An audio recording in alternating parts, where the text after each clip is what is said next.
Hello all and welcome to Talk GCSEs, where I will be talking about, Talk GCSE and A levels, where I will be talking to you about paper 3, which is Edexcel. Now, what is paper 3 all about? What is it actually testing? Okay, so the first thing students need to understand that paper 3 is just not another economics paper.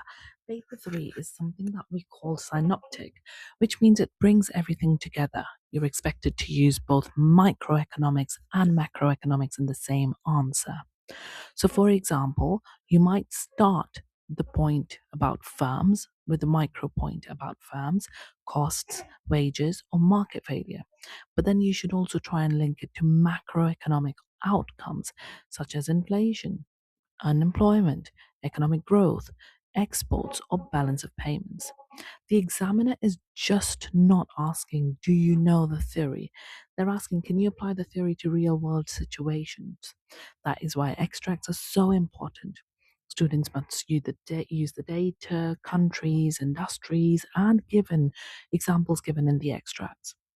A generic answer will not reach the top levels, and to secure your high score, students need to make their answers very specific to the context that's in front of them.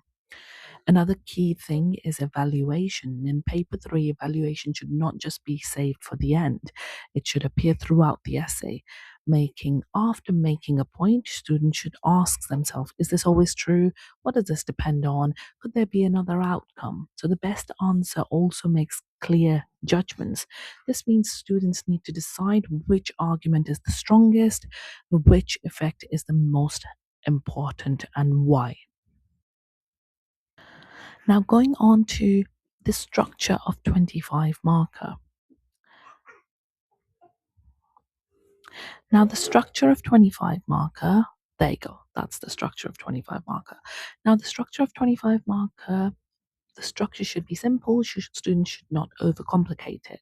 The introduction should be short. It should always define any key terms, identify the issue in the question, and give brief overall judgment.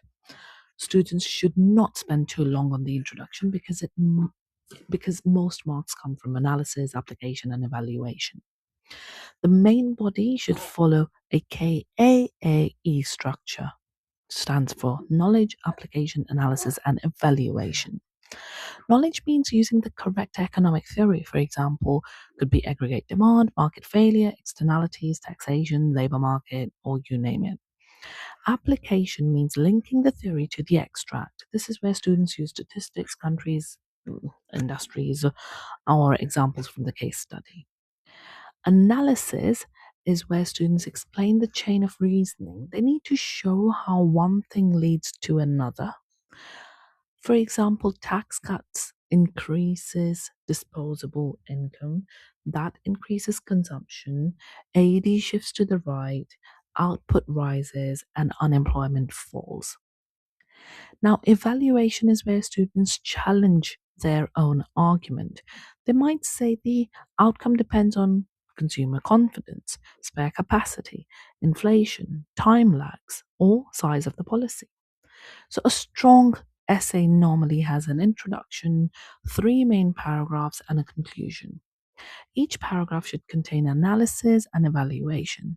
The conclusion should then give a final judgment.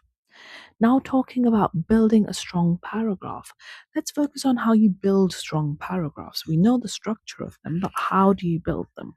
This is where many students either gain or lose marks. Every paragraph should begin with a clear point, so the point should directly answer the question. For example, if the question is about labor shortages, a clear point is labor shortages may increase inflationary pressures in the economy. After that, students should apply evidence from the extract. This could be a statistic, a trend, a country, or an industry mentioned in the case study. If there's no case study, maybe use your own case studies that you've studied or you've gone through recently in your revision. Then comes the analysis. This is where students must explain the economics step by step. So instead of just saying inflation will rise, they need to explain why. Farms may have may have to raise wages to attract workers. Higher wages increase production costs. Firms may pass those higher costs on to the customers through higher prices, and that all creates cost push inflation. The strongest students then link this further. Higher inflation could reduce international competitiveness, making exports less attractive. This may reduce export revenue and slow economic growth. After the analysis, students need evaluation. For example, the inflationary effect may depend on productivity. If workers become more productive, firms may be able to pay higher wages without raising prices. Finally, each paragraph should end with a mini judgment. This keeps the answer focused and shows the examiner that the student is thinking critically throughout the answer. Now, how do we get our top mark? Finally, let's look at what separates a good answer from a top level answer. Top level essays are not just descriptive, they are analytic, applied, balanced, and evaluative all through. The best students evaluate throughout the essay. They do not wait until the conclusion, so they constantly use phrases like however's, depends on, in the short run, in the long run, and the extent depends on, these sort of wordings. Some of the strongest evaluation points include short run versus long run, elasticity, consumer and business confidence, government failure, global conditions, and spare capacity in the economy. Now, the conclusion is also very important. A weak conclusion simply repeats the essay. A strong conclusion answers the question directly and prioritizes the most important argument. For example, a student might say that tax cuts are likely to increase economic growth in the short run. But overall, success depends on whether the economy has spare capacity and whether inflation is already high. So, the biggest mistakes students tend to make are writing generic textbook answers, not using real life examples, making undeveloped points, and forgetting to make your final judgment. So, the key message from Talk GCSE or from my channel is simple: make a point, apply it, analyze it, evaluate it, and then make a judgment.